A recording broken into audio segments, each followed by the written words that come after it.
السلام عليكم ورحمة الله. بسم الله الرحمن الرحيم. رب اشرح لي صدري ويسر لي أمري واحلل عقدة من لساني يفقه قولي. إن شاء الله المفروض بكرة هسافر الرياض عشان أعرض مسرحية زواج اصطناعي في موسم الرياض. المفروض إن هي مسرحية كوميدية وفيها أغاني وفيها استعراضات، والمفروض إن احنا هنعرض إن شاء الله يوم 30، وهنعرض في وسط الأحداث اللي بتحصل في غزة.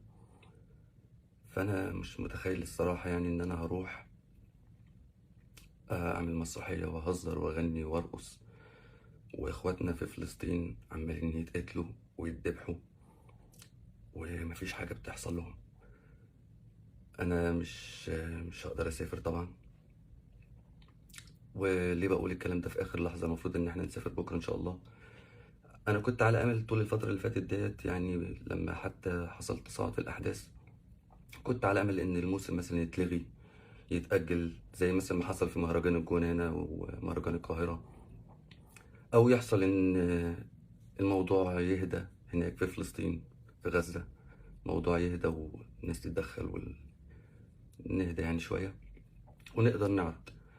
بس ما فيش حاجة بتحصل، يعني تقريبا لحد الوقت اللي أنا بكلمكم فيه دلوقتي في ناس عمالة تموت وما فيش حاجة بتحصل. ف... فأنا إزاي هروح أعرض و... والناس بيحصل لهم كده في فلسطين؟ أنا حاسس، معلش سامحوني لو إحساسي أوفر شوية، بس أنا حاسس إن أنا لو عملت كده هبقى أنا أكني زي اللي بقتلهم بالظبط، يعني إن أنا خذلتهم، مش عارف أعمل لهم حاجة. يعني كفاية علينا السكوت اللي إحنا فيه كلنا ومفيش حد بيعمل لهم حاجة، فكمان أنا مش هبقى ساكت بس، يعني أنا كمان عمال أهزر وأغني وأرقص واللي بيحصل في فلسطين. فأنا بعتذر جدا عن إن أنا أشارك في موسم الرياض، و... والمشكلة إن دلوقتي اللي بيحصل في فلسطين ده دي قضية كل مسلم.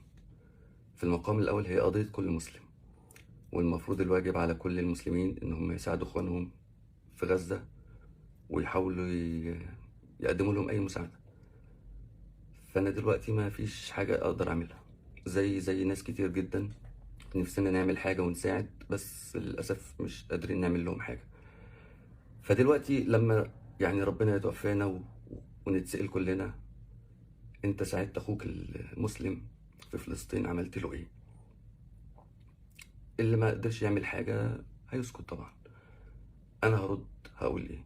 هقول إن في الوقت اللي كان فيه إخواتنا في فلسطين بيتضربوا وبيموتوا وبيتذبحوا، والأطفال والنساء والرجال، أنا كنت بعمل مسرحية كوميدية بضحك الناس وأرقص وأغني. طبعا لأ، مش هقدر أعمل كده. فأنا كان عندي أمل يعني إن المهرجان يتأجل أو يتلغي، بس المهرجان ما زال قائم. ماليش علاقة هو ما زال قائم ليه، مش بتاعتي، ماليش إن أنا أتدخل فيها. فأنا مش هقدر أكون جزء في اللي بيحصل، مش هقدر أشارك في المهرجان ده. و... والمفروض إن احنا ما نكتفيش بالدعاء لإخواتنا في فلسطين. معرفش إيه اللي يحصل، بس لازم نعمل حاجة تانية. شكرا، والسلام عليكم ورحمة الله وبركاته. أحب أقول في الآخر بس: اللهم طهر قلبي من النفاق وطهر أعمالي من الرياء. الفيديو ده مش مقصود بيه أي حاجة خالص، غير إن أنا فعلا في مشكلة. أنا بقالي كتير جدا مش عارف أسافر ولا أعمل إيه. امبارح كنت قاعد مع أصدقاء ليا فنانين أصدقائي، ففي ناس قالت لي سافر، ده أكل عيشك. وفعلا أنا التمثيل هو مصدر دخلي، يعني ده رزقي ورزق أولادي، واللي بصرف عليه من بيتي من التمثيل. طيب دلوقتي أنا لو ما سافرتش هل هموت من الجوع؟ أكيد لأ. بس الناس هي اللي بتموت هناك في غزة. دلوقتي برضو حاجة تانية. دلوقتي أنا عارف طبعا إن التمثيل، وكل الناس أكيد لو حد هاجمني يعني في اللي أنا بقوله هيقولوا بس التمثيل ده رسالة معاك طبعا، وخصوصا الكوميديا، وان انت تضحك حد وتطفي عليه روح البهجة. ويعني من ادخل البهجة على قلب مؤمن ليه اجر طبعا. والمفروض ان انت فكرة ان انت تدخل البهجة على قلب حد ده شيء يعني كويس جدا. بس السؤال، مين اللي احنا محتاجين ان احنا ندخل البهجة على قلبه دلوقتي؟ مين؟ شكرا.